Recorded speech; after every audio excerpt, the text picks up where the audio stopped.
I am going to find some spiders. Spooders. Spider. So, looks pretty nice outside today. Taci. Unde mergem? Să căutăm păianjeni. Păianjeni în casă? Ok. Oh, God knows where to go.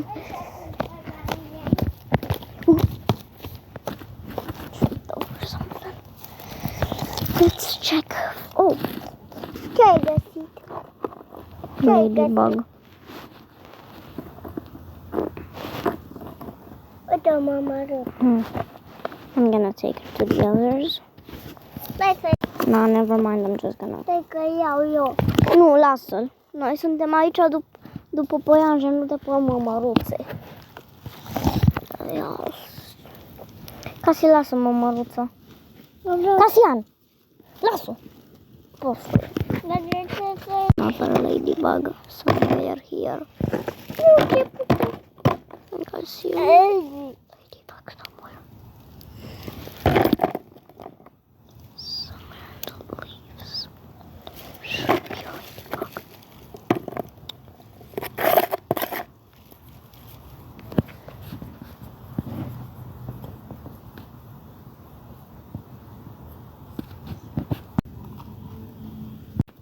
Found some kind of crunchy plant. I have no idea what this is. I don't like crunch.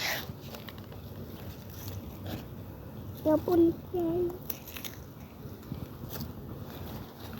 Eu pun pe... Am pus să trăiască acolo.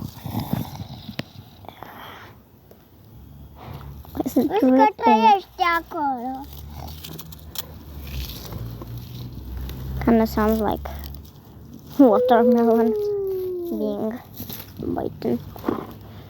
My hand smells like plant now.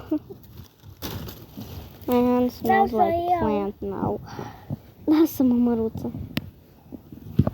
Found one. E mare. He's adorable. Cred că e mare. Sau mic Pretty sau cute. mare. Cred că e mare. Vezi că e mare, It's dar... kind of cute. Oh, Gasi, lasă-l. Ia. Dar vreau să-i pun pe deget. Tu n-ai văzut că o sări la tine?